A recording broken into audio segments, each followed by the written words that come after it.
Society আছে। 8খন ছ'চাইটিৰ প্ৰায় 300 মানুহ গোট খাইছে। 300 মানুহৰ ভিতৰত গোটেইখিনিয়ে আমাৰ সঁহাৰি জনাইছে আজি সাধাৰণ সভাত। ইয়াত সিদ্ধান্ত ৰাজ্যিক কমিটিয়ে যিটো সিদ্ধান্ত লৈছে সেই সিদ্ধান্তৰ প্ৰতি সঁহাৰি জনাই আমি আগষ্টৰ 1 তাৰিখৰ পৰা চাউল উত্তোলন কৰাৰ পৰা বিৰত থকাৰ সিদ্ধান্ত গ্ৰহণ আমাৰ নাজিৰা মহকুমাত কৰা হৈছে। কমিশ্যন হৈছে আমাৰ 6 মাহৰ পাৰিতোষিক কমিশ্যন আমি পোৱা নাই আৰু আগৰ আমি 40 মাহৰ বকেয়া ধন পাবলৈ আছে। গোটেইখিনি আমি যদি জুলাই মাহৰ ভিতৰত আমি পাওঁ তেতিয়াহ'লে আমি আগষ্ট মাহৰ চাউল তুলিম, নহ'লে আমি আগষ্ট মাহৰ পৰা চাউল তোলাৰ পৰা বিৰত থাকিম। এই আমাৰ সিদ্ধান্ত। আৰু কিবা লৈছে নেকি? আৰু গুৱাহাটীত যিটো সিদ্ধান্ত আন্দোলনৰ কাৰ্যসূচী লৈছে 15, 16 আৰু 17, আমাৰ শিৱসাগৰ জিলা 17 তাৰিখে তাত ধৰ্ণা দিয়াৰ এটা ব্যৱস্থা কৰা হৈছে। আমাৰ শিৱসাগৰৰ পৰা শিৱসাগৰ জিলাৰ পৰা প্ৰায় 500 মানুহ যোৱাৰ আমি এটা ব্যৱস্থা কৰিছোঁ। আমাৰ নাজিৰা মহকুমাৰ পৰা প্ৰায় 150 মানুহ যাব। আমি তাত গৈ আন্দোলন কাৰ্যসূচীত ৰাজ্যিক আন্দোলন কাৰ্যসূচীত আমি অংশগ্ৰহণ কৰিম। যিহেতু আপোনালোকৰ বাকায়াটো বাকী আছে, এতিয়া আপোনালোকে পোৱা নাই, আপোনালোকে কেনেকৈ এইটো চলাই দিছে? আমাৰ বহুত কষ্ট হৈছে পৰিয়াল চলোৱাৰ ক্ষেত্ৰত, সেইকাৰণে আমি এই সিদ্ধান্তটো গ্ৰহণ কৰা হৈছে। এতিয়া যে বানপানীৰ সময়, এতিয়াতো আপোনালোকৰ চাগে স্পেচিয়েল গাইডলাইন আছে কিবা কিবি?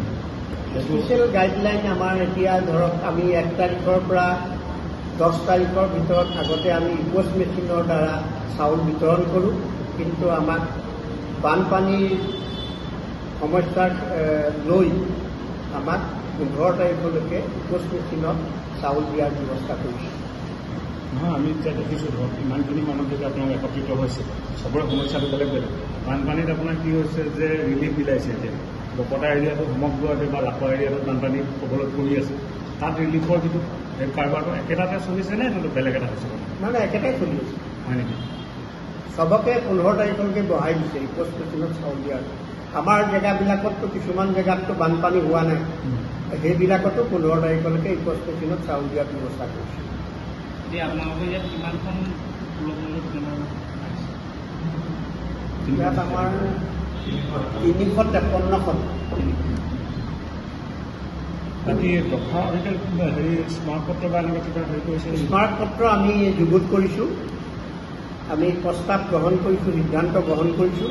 গ্ৰহণ কৰি আমি ডেপুটি কমিশ্যনাৰ, চিভিল SDO আৰু বিভাগীয় কৰ্তৃপক্ষক দিয়াৰ ব্যৱস্থা কৰিছোঁ।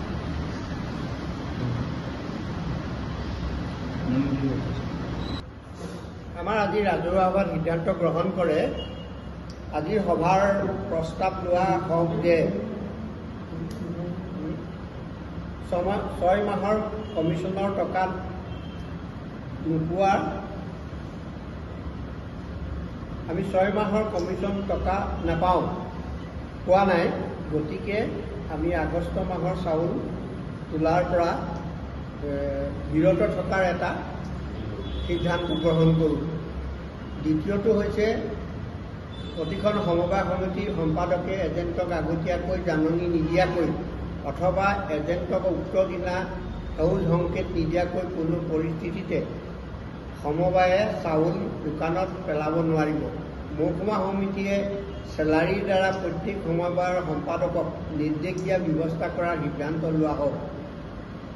আজিৰ সভাত প্ৰস্তাৱ লোৱা হওক যে 2024 চনৰ জুলাই অৰ্থাৎ চলিত মাহৰ পৰাই নাজিৰা মহকুমাৰ 7খন সমবায় সমিতিৰ অন্তৰ্গত প্ৰত্যেকজন এজেণ্টে মহকুমা এজেণ্ট সমিতিলৈ প্ৰতিমাহে 30 টকাকৈ মাচুল দিবৰ বাবে প্ৰস্তাৱ লোৱা হওক। সভাপতি সম্পাদকৰ দুটীয়া একাউণ্টত উক্ত ধন জমা দিয়া থাকিব। আজিৰ সভাই প্ৰস্তাৱ লোৱা হওক যে গুৱাহাটীৰ অৱস্থান ধৰ্মঘটৰ বাবে 200 টকাকৈ প্ৰত্যেকজন এজেণ্টৰ পৰা বৰঙণি হিচাপে উঠাবৰ বাবে সিদ্ধান্ত লোৱা হওক। আজি সিদ্ধান্ত এয়ে আছিল। আজি সিদ্ধান্ত এয়ে আছে।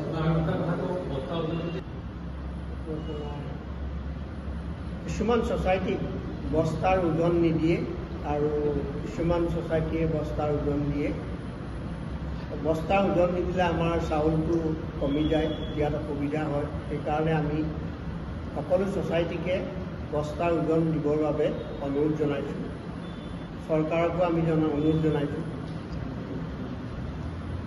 বিভাগীয় কৰ্তৃপক্ষত আপোনালোকে জনাইছিলে নাই এই কথা? বিভাগীয় কৰ্তৃপক্ষক এইখিনি কথা আমি জনোৱা আছে, কিন্তু এটাই কথা, আমাৰ 7খন ছ'চাইটি আছে। 7খন ছ'চাইটিৰ ভিতৰত কেইখনমানে দিছে, কেইখনমানে এতিয়ালৈকে দিয়া নাই। আৰু আমাৰ যোৱা মাহৰ যিটো চাউল আমাক দিছিলে, সেই চাউলটো বহুতৰে কাটিছে।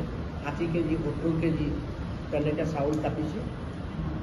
আমাৰ বহুত অসুবিধা হৈছে চাউলটো দিওঁতে। এই চাউলটো কিহৰ কাৰণে কাটিছে আপোনালোকক জনাইছে নাই? সেইটো আমাৰ যিটো ষ্টকত থাকি গৈছে সেই চাউলটো কাটিছে। ষ্টকত মানে থাকি গৈছে, মানে পৰ্টেলত আমি বস্তুটো দিয়াৰ পিছতো আমাৰ চাউলটো কাটি দিছে। মানে আগৰ মাহৰ ষ্টকত থকা চাউলটো কাটি সেইটো আমি পেলাই পৰ্টেলত দিয়া আছে চাউলটো, পৰ্টেলত দিয়াৰ পিছতো আমাৰ চাউলটো কাটি দিছে। তাৰ কোনো সিদ্ধান্ত আমাৰ লোৱা নাই। তেনেধৰণে আপোনালোকৰ বিভ্ৰান্তিৰ সৃষ্টি হৈছে, কাক দিব কাক নিদিব। আমাৰ কমি গৈছে, আমাৰ মেনেজ কৰিব পৰা নাই আমি।